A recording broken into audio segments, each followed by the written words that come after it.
Bismillahirrahmanirrahim. Assalamu alaykum, hurmatli televizor ko'ruvchilar. Istiqlol kundalik xabarlarimizni ko'rishinglarni qizg'in qarshi olamiz. Men Abdullah Yalqon. Programmamizda vatanimiz Sharq Turkiston va dunyoda bo'lib o'tgan kun tartibidagi xabarlarni huzuringizga sunishtirishimiz, qanamizda diqqatinglar ekranimizda bo'lsin. Xalqarada o'sal ahvolga qolgan Xitoy qo'rchoq amaldor Shuhratni oldiga chiqardi. 15 oktyabr Dovi xabarlar to'g'ri bergan xabarda bildirilishicha, Sharq Turkistonda elib borgan siyosiy bostirish, lagerlar masalasida xalqaro jamiyatning birdak ayblashiga yo'liqib, o'sal ahvolga qolgan Xitoy tajovuzchilari qo'rchoq amaldor Shuhrat Zokirni oldiga chiqardi. Yaqindan beri Xitoyning Sharq Turkistonda elib berayotgan irqiy qirg'in qilish, sababsiz lagerga qamash qilmishlariga xalqaro jamiyat bo'libmi g'arb ellarining yaqindan diqqat qilishi, muhojiratda yashayotgan Sharq Turkiston xalqining Xitoyning qilmishlarini xalqaroga kuchab pash qilishi sababli Xitoyning aslidagi Sharq Turkistonda lager degan narsa yo'q degan maydondami o'zgarish bo'ldi. Xitoy oxiri o'zining insoniyatga qarshi jinoiy qilmishini texnik tarbiyalash markazlari deb sifatlab, xalqaro jamiyatning ko'zini bo'yashga urindi. Xitoyning bu holatga kelish sabablarining biri bo'lsa, Xitoy o'zini chaqlamay Amerika bilan elib borgan savdo urushida tortgan ziyini, uning ustiga g'arb ellarida Xitoyning Sharq Turkistonda insoniyatga qarshi elib borgan irqiy qirg'in qilish qilmishiga chetilgan 6 amaldorni jazolash taklifining o'ttirg'i chiqishi deyishga bo'ladi. Yolg'on gaplari, ko'z bo'yamchiligi qarg'a kelmay, xalqarada o'sal ahvolga qolgan Xitoy atalmish Uyg'ur avtonom rayonining qo'rchoq raisi Shuhrat Zokirni o'ttirg'i chiqarib, o'zining Sharq Turkistonda elib borgan qirg'in qilish, siyosiy bostirish qilmishlarini yana bir qatim yoshirmoqchi bo'ldi. Xitoy qo'rchoq amaldor Shuhrat Zokirning tili bilan muxbirlarga atalmish tarbiyalash lagerlarining terrorlik va diniy asabiylikni yiltizdan tugutish maqsadida ochilganligi, atalmish tarbiyalash markaziga elib kirishdan ilgari xalq bilan bu vaqtda kelishim tuzilganligi, xalq kelishimga qo'l qo'ygandan keyin atalmish tarbiyalash o'rniga elib kirilganligi qatorliq Sharq Turkistonning hozirgi realligiga qat'iy uyg'un kelmaydigan yolg'onlarni to'qib chiqqan.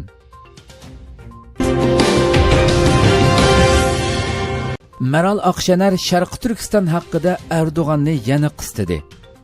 16 oktyabr İyi Partiya raisi Meral Akşener partiyasining gruppi yig'ilishida so'z qilib, Sharq Turkiston tariximiz va sharafimiz dedi. Meral Akşener gruppi yig'ilishida mundaq dedi: Sharq Turkiston turklarning qadimiy yurti. Sharq Turkiston millatimizning vujudidagi qonigan yara. Sharq Turkiston masalasida İyi Partiyadan boshqa hech kimning ovozi chiqmadi. Xitoy atalmish tarbiyalash lageriga millionlarcha Uyg'ur turklarini to'ldirib o'tgan bugungi kunlarda Cumhur Rais Erdo'g'andan ön chiqmadi. Atiyurt Sharq Turkiston xitoylashtirishga boshlangan bir paytda to'xtamasdan inson haqlarini joriy soladigan Cumhuriyet Xalq partiyasi Sharq Turkistondagi zulm va assimilyatsiyaga qarshi sukut qilyotdi. Erdo'g'anga yondosh axborotlar Sharq Turkistonni Xitoyning tili bilan Xinjiang deb tilga ilyotdi. Somaliga, Suriyaga yordam o'tini yoqqan Erdo'g'an Sharq Turkiston masalasida ön chiqara olmadi. Hurmatli Erdo'g'an, Xitoyning yipaklariga va 2-4 tal qarzlariga aldinib, nimaga sukut qilyapsiz? Xitoy bilan nima haqida savdolashdingiz? Qanday va'dalarni berdingiz? Meral Akşener yana Sharq Turkiston turklarning qadimiy yurti. Sharq Turkiston Sultan Sutuq Bug'roxondir. Sharq Turkiston Mahmud Qashqariydir. Osmon Baturdir, Barat Hojidir. Sharq Turkiston tariximiz ve şerefimizdir deganlarni bildirdi. Bir başka adresi de kadim Türk yurdu Doğu Türkistan. Doğu Türkistan meselesi milletimizin bağrında bir büyük yaradır. İyi Parti dışında kimseden ses çıkmıyor. Arındırma kamplarına milyonlarca Türk doldurulurken Erdoğan'dan ses yok. Atayurdu Doğu Türkistan Çinlileştirilirken kendini insan hakları şampiyonu ilan eden CHP'den ses yok. Erdoğan'ın borazan medyası Doğu Türkistan'a Çin ağzıyla Sincan demeye devam ediyor. Somali'ye, Suriye'ye ağıt yakan Erdoğan, Doğu Türkistan konusunda sus pus. Sayın Erdoğan, Çin'den gelecek 3 kuruşluk kredi için mi susuyorsun? Çin'le neyin pazarlığını yaptın? Hangi sözleri verdin? Çin'in ipeğine şalına mı kandın? Doğu Türkistan kadim Türk yurdudur.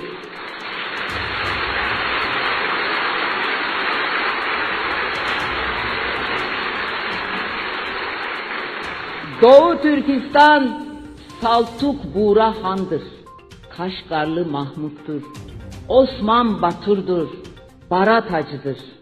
Doğu Türkistan tarihimizdir, şerefimizdir.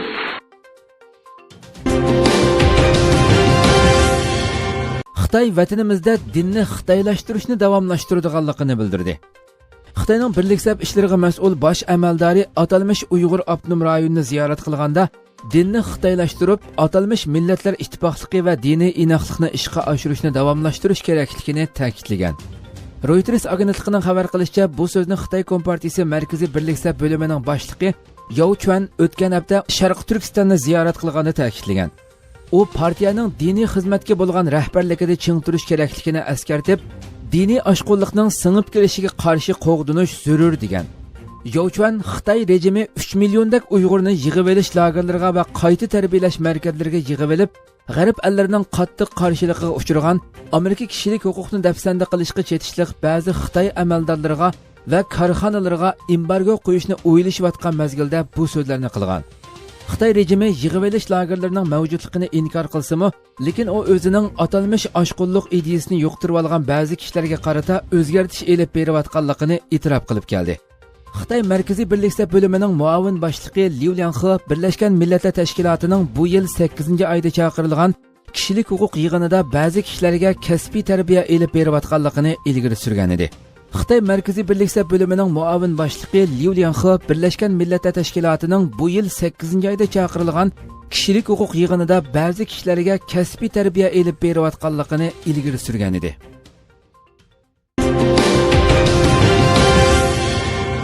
Norvegiya podshohi Xitoy ziyoratida Uyg'ur masalasini tilga oladiganligini bildirgan.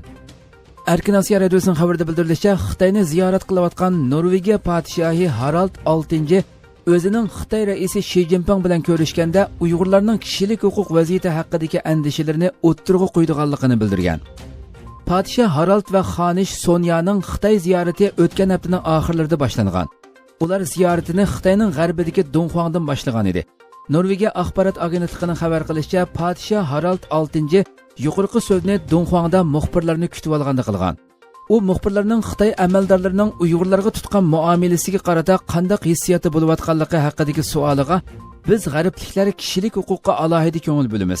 Bizning bu masalada Xitoy bilan dialogimiz bor. Albatta men bu fursatdan foydalanib bu masalani o'ttirg'i qo'yaman degan. Podshoh Harald bu safarda Xitoyga Norvegiya tashqi ishlar ministri En Eriksson Søreide, savdo ministri Torbjørn Røe Isaksenni o'z ichiga olgan bir savdo o'miki bilan kelgan.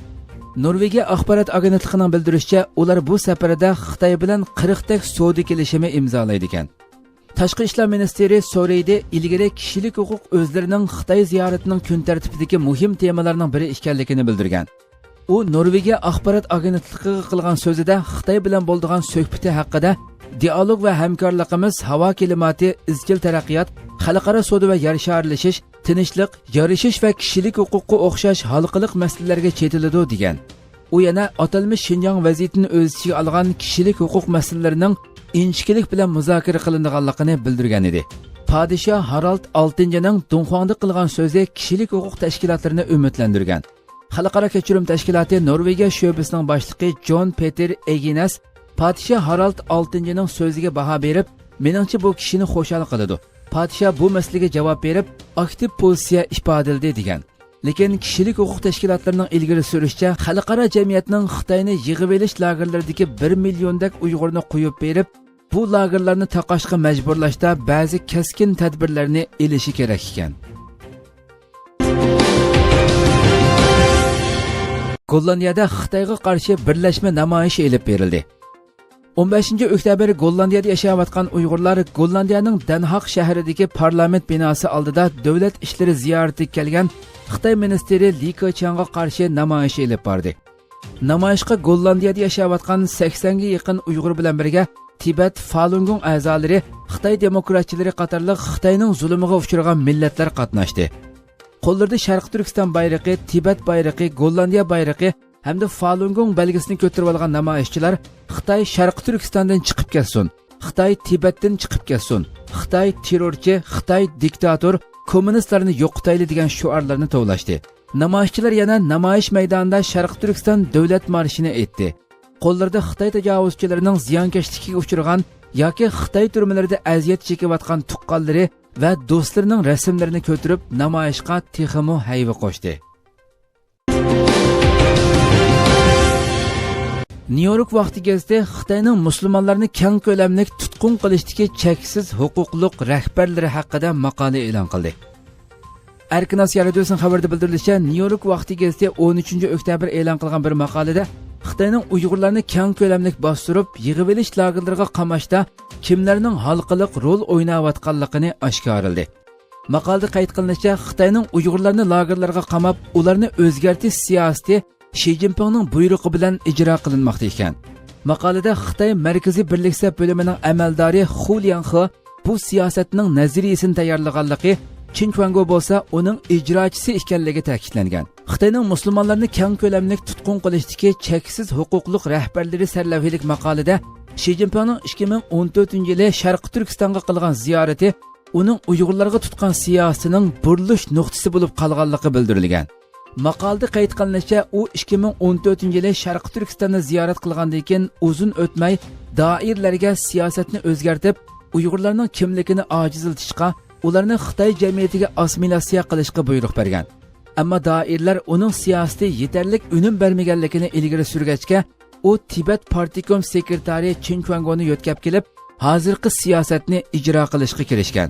Xi Jinping 2014-yili 4-oyda Sharq Turkistonni ziyorat qilib, Urumchidan amdili ayrilishiga Urumchi vokzali bomba va pichoqliq kishilarning hujumiga uchragan. Hujumda 3 odam o'lgan, 80 odam yaralangan edi. Maqolada qayd qilinishicha, bu hujum Xi Jinpingga qilingan xiris deb qaralgan bo'lib, u Xitoy hukmronligiga qarshi chiqqan Uyg'urlarni qattiq bostirishga buyruq bergan. Maqolada Xi Jinpingning qattiq qo'l siyosati ba'zi Xitoy ziyolilari va amaldorlarining qo'llashiga erishganligi, Xitoy ilmiy sohasining ozsonliq millatlar siyosati Sovet ittifoqining parchalanishiga yo'l ochganligi. Shunga Xitoyning tadbir qo'llanib, ozsonliq millatlarni assimilyatsiya qilishni o'ttirg'a qo'yganligi ilgari surildi. Maqolada Hu Lianhening 2010-yil yozgan bir doklati naql keltirilib, uning etnik sarxillarga davlatni parchalaydigan bir kuchning rahbarlariga aylanishiga qat'iy fursat bermaslik kerak deganligi ta'kidlangan. Hu Lianhe Birlashgan Millatlar Tashkilotining bu yil 8-oyda o'tkazilgan kishilik huquq yig'inida Xitoyning siyosatini oqlab, Sharq Turkistonda diniy oshqo'llikni yuqtirib olgan ba'zi kishilarga o'zgartirish elib berilayotganligini ilgari surgan edi.